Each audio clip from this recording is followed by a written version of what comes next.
اس نے اپنا بنا کر چھوڑ دیا۔ کیا اسیری ہے، کیا رہائی ہے؟ شاہ محمود کی مختصر گفتگو میں کئی سوالات، کئی اشارے۔ پاکستان پیپلز پارٹی اور پاکستان تحریک انصاف کے ادوار میں وزارت خارجہ کے منصب پر فائز رہنے والے شاہ محمود قریشی پی ٹی آئی کے اہم رہنماؤں میں وہ آخری اسیر تھے جنہیں منگل کو راولپنڈی کی اڈیالہ جیل سے رہا کر دیا گیا۔ رہائی کے بعد وہ اسلام آباد پریس کلب تو نہیں گئے، البتہ جیل کے باہر میڈیا کے سامنے اظہار خیال ضرور کیا، جسے ایک تشنہ پریس کانفرنس اس لیے قرار دیا جا سکتا ہے کہ میڈیا کی جانب سے سوالات کا جواب دینے سے معذرت کرتے ہوئے وہاں سے روانہ ہو گئے۔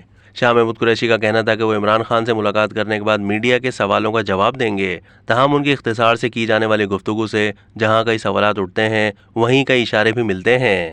شاہ صاحب کا رہائی کے فوری بعد پہلا پیغام کارکنوں کا یہ تھا کہ انصاف کا جھنڈا آج بھی میرے ہاتھ میں ہے۔ پی ٹی آئی کے نائب چیئرمین ہونے کی حیثیت سے بھی اور پھر خود عمران خان نے بھی سانہ 9 مئی کے بعد یہ کہا تھا کہ ان کی گرفتاری یا نااہلی کے بعد شاہ محمود قریشی پارٹی کی قیادت کریں گے۔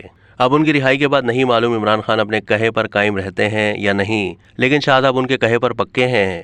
پی ٹی آئی کی جانب سے یہ الزام لگایا جاتا ہے کہ پی ٹی آئی کے گرفتار کیے جانے والے رہنماؤں اور ارکان اسمبلی کو اسی شرائط پر رہائی کی معافی ملتی ہے جب وہ 9 مئی کے سانحہ کے حوالے سے واقعات کی واضح لفظوں میں مذمت کریں۔ اس کے علاوہ سانحہ کے مرکزی کردار عمران خان سے وابستگی ختم کرنے کا اعلان کریں، اور یہ بھی تاثر موجود ہے کہ جو رہنما ایسا کرنے پر آمادہ نہیں ہوتے اور میڈیا کے سامنے آنے سے انکار کرتے ہیں انہیں عدالتی حکم پر رہائی کے فوری بعد دوبارہ گرفتار کر لیا جاتا ہے۔